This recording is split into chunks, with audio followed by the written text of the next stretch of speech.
स्वागत है आप सभी का आपके अपने YouTube channel target study with Ajay पर। आज की इस वीडियो में दोस्तों हम बात करने वाले हैं सामान्य हिंदी से संबंधित एक महत्वपूर्ण टॉपिक पर, जो है समास। समास कितने होते हैं और समास किसे कहते हैं? समास 6 प्रकार के होते हैं, जिसमें पहला अव्ययी भाव, तत्पुरुष, कर्मधारय समास, द्वंद्व, द्विगु और बहुब्रीहि समास। तो समास के जो प्रकार हैं वो 6 प्रकार के समास कहे गए हैं। आगे बात करते हैं समास की जो परिभाषा है उसके विषय।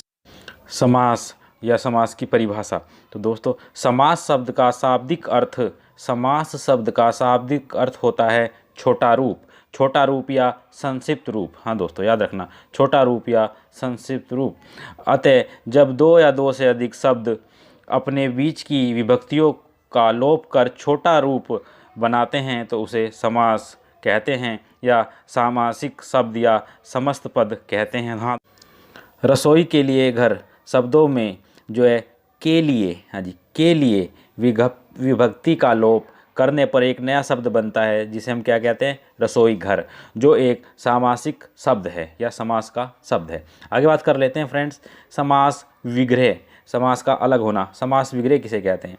किसी समस्त पद या सामासिक शब्द को उसके विभिन्न पदों एवं विभक्ति सहित पृथक अलग करने की क्रिया को समास का विग्रह कहते हैं। जैसे कि विद्यालय, विद्या के लिए आलय, माता पिता, माता और पिता। इसमें फिर आगे हैं वापस समास के प्रकार। समास 6 प्रकार के होते हैं, ये बहुत बार पूछा गया है। और कौन कौन से होते हैं को एक बार फिर से बता देते हैं।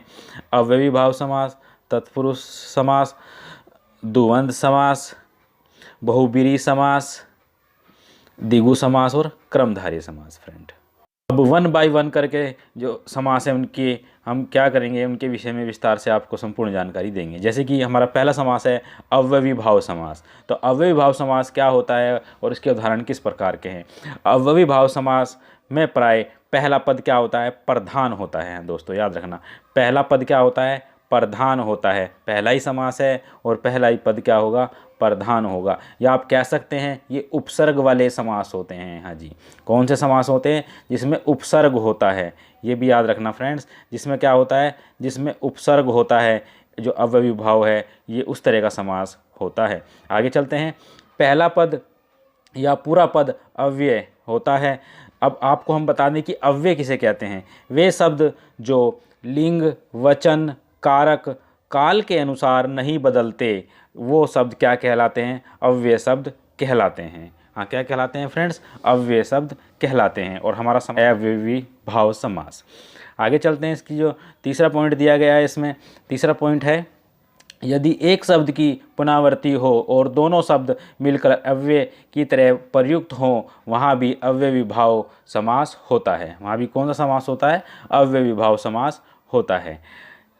नेक्स्ट है, 4th पॉइंट है इसका, संस्कृत के उपसर्ग युक्त पद भी अव्ययी भाव समास होते हैं। जो संस्कृत की हमने आपको बताया था कि जो उपसर्ग होते हैं दोस्तों, तो वो भी क्या होते हैं? वो भी अव्ययी भाव समास होते हैं। तो 4 पॉइंट को आपने याद रखना है। इसमें अव्ययी भाव की जो पहचान बताई गई है, 4 पॉइंट कौन से हैं हम फिर आपको एक बार दिखा देते हैं।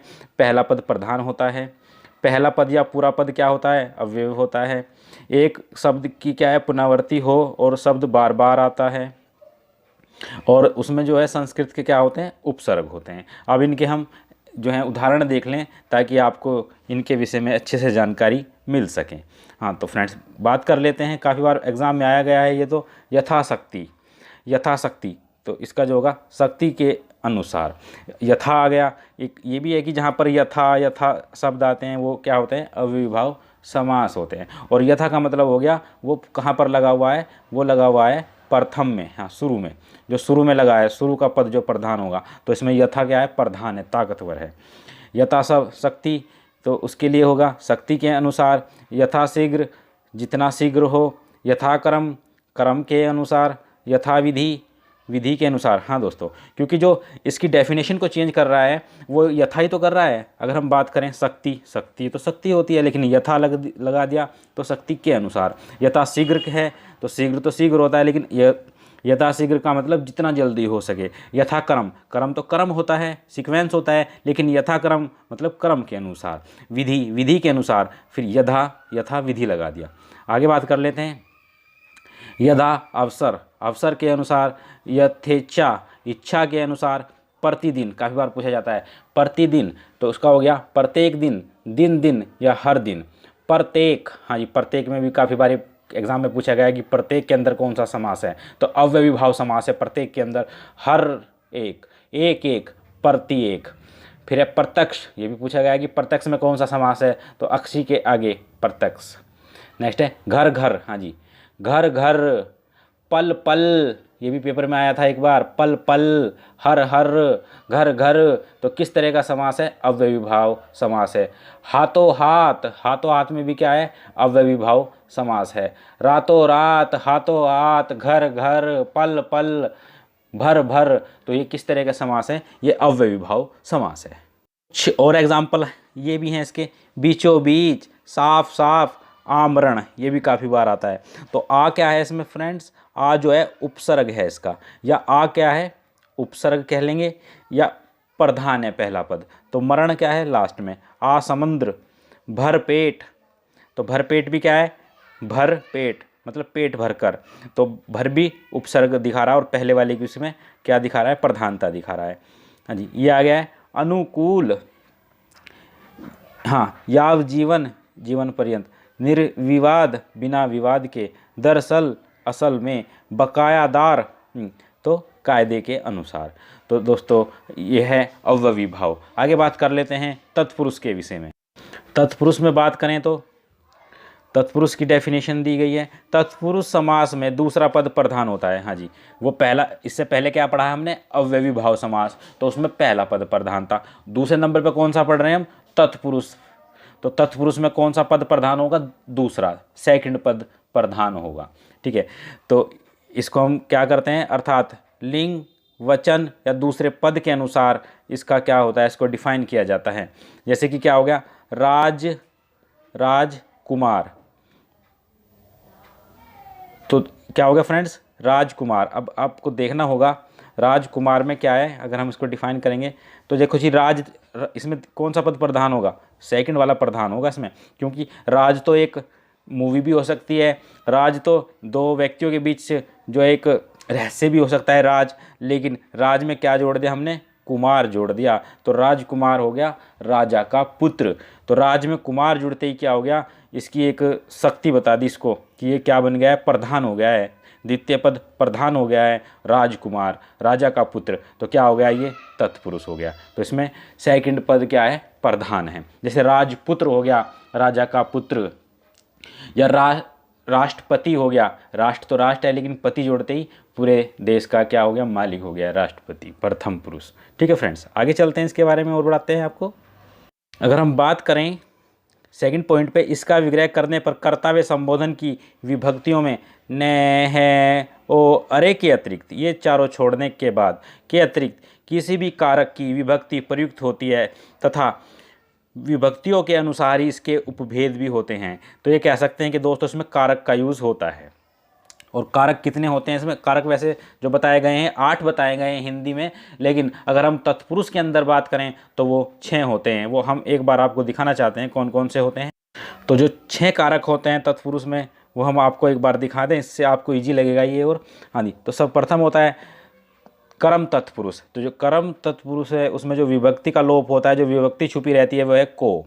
दूसरे पे कर्ण तत्पुरुष, इसमें जो छुपी रहती है विभक्ति वो है से या द्वारा। तीसरे पे संप्रदान तत्पुरुष, इसके लिए जो होता है के लिए।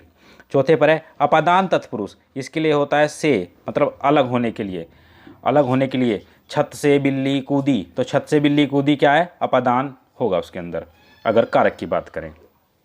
ठीक है फ्रेंड्स, आगे बात करते हैं संबंध तत्पुरुष। तो संबंध तत्पुरुष में होगा का, के, की, और लास्ट जो हमारा 6 नंबर पे होगा वो होगा अधिकरण तत्पुरुष। तो अधिकरण तत्पुरुष में होगा में, पर मतलब अधिकरण करना, अधिकरण करना में।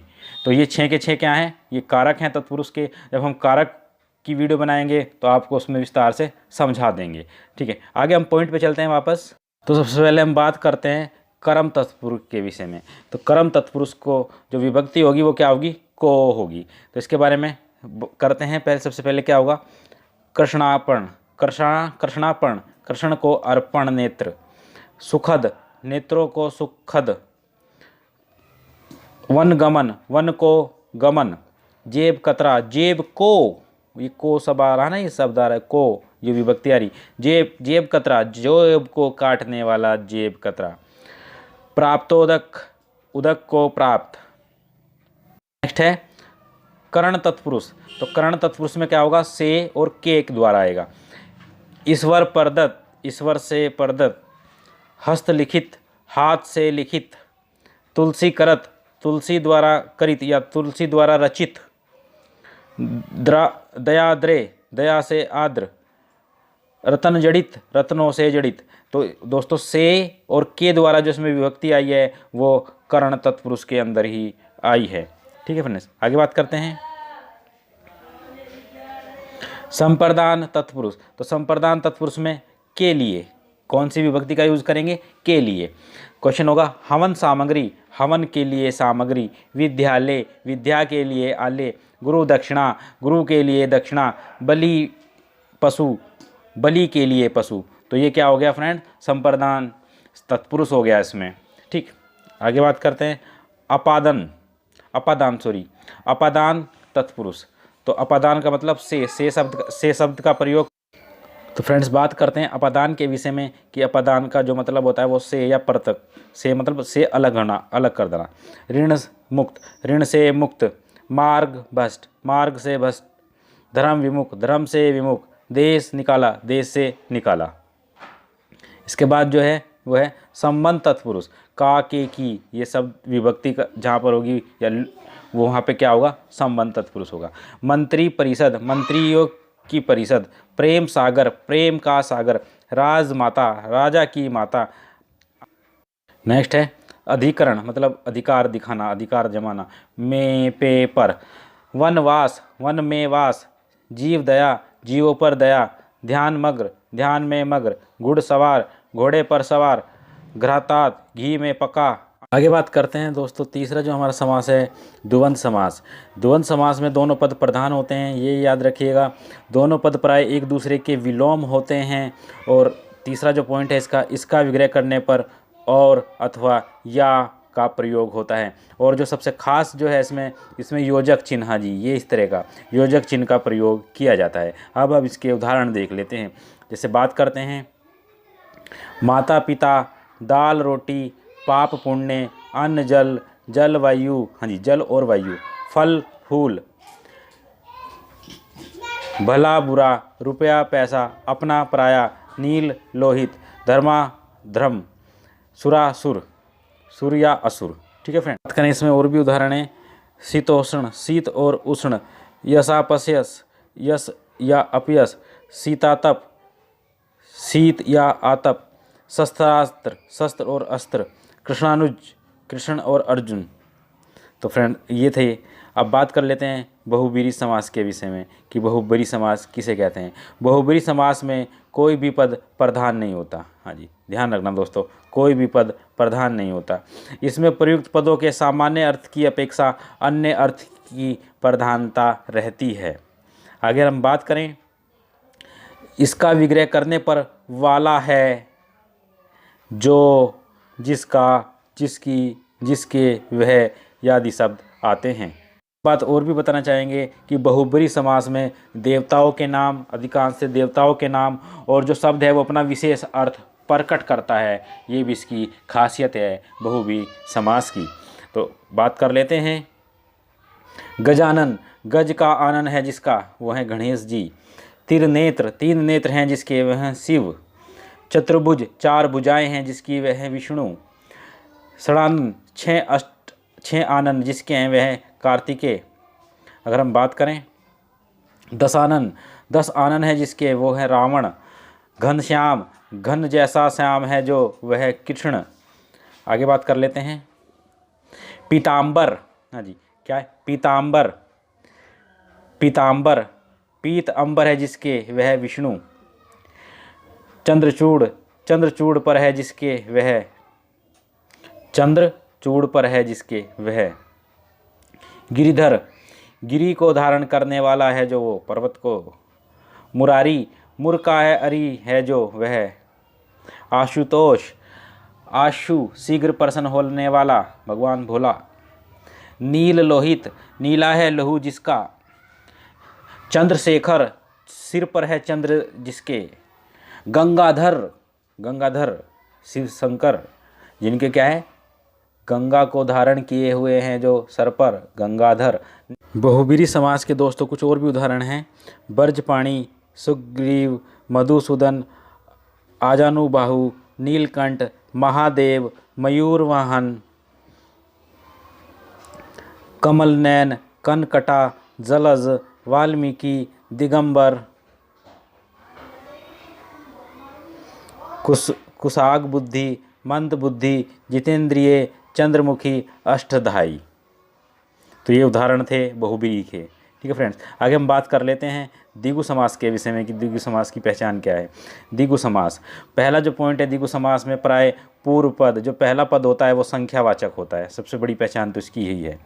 कभी कभी पर पद भी संख्यावाचक हो जाता है, जो आखिर में जो है वो भी संख्यावाचक हो जाता है।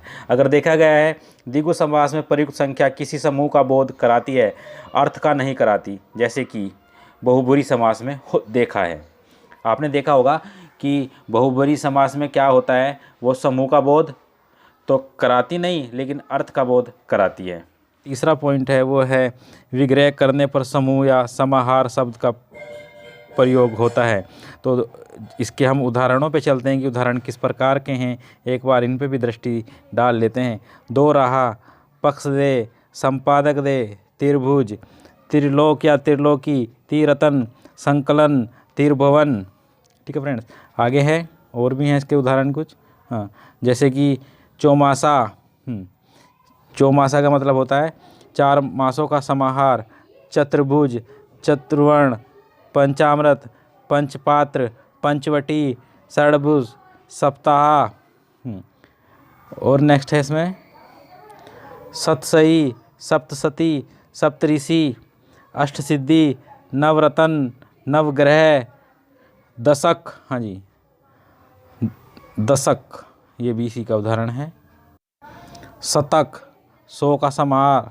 शताब्दी, ये शब्द द्विगु समास के उदाहरण थे जिसमें संख्या आती हैं। आगे अब बात कर लेते हैं कर्मधारय समास के विषय में। तो कर्मधारय समास के पॉइंट पे एक दृष्टि मार देते हैं। कर्मधारय समास में एक पद विशेषण होता है तथा एक दूसरा पद इसका विशेष्य होता है। अगर हम बात करें इसमें कहीं कहीं पर, हाँ जी ये पूछ लिया जाता है, इसमें कहीं कहीं पर उपमेय उपमान का संबंध होता है। हाँ जी, क्वेश्चन ये आता है कि उपमेय और उपमान का संबंध किस समास में होता है। तो फ्रेंड आपको ये बिल्कुल ही याद रखना है कि जो हमारा है कर्मधारय समास उसमें उपमेय और उपमान का यूज़ किया जाता है। इसके उदाहरण हैं, उदाहरणों को एक बार देख लेते हैं। पुरुषोत्तम, पुरुषों में उत्तम। नील कमल, नीलों में कमल। महापुरुष, महान है जो पुरुष। घन श्याम, घन जैसा श्याम। पीताम्बर, महर्षि। नरोत्तम, ठीक है फ्रेंड, नरों में है जो उत्तम। अधमरा, आधा है जो मरा। नराधम, अधम है जो नर। रक्तांबर, रक्त के रंग या लाल जैसा अंबर। कुमति, कुपुत्र। दुष्कर्म, चरम सीमा। लाल मिर्च, हाँ जी जैसे लाल मिर्च, लाल है जो मिर्च, उसकी विशेषता बता रहा है ये। कृष्ण पक्ष, मंद बुद्धि। शुभागमन, नीलोप। ये सभी के सभी जो उदाहरण थे वो कर्मधारय समास के उदाहरण थे। ठीक है फ्रेंड्स, तो हमने आपको 6 के 6 जो समास हैं वो बता दिए हैं। तो दोस्तों अगर आपको हमारी ये वीडियो पसंद आई है तो वीडियो को एक बार लाइक ज़रूर कर दें। जो नए व्यूवर्स हैं वो चैनल को सब्सक्राइब कर लें। Thank you for watching this video. आप सभी का दिन शुभ हो। धन्यवाद।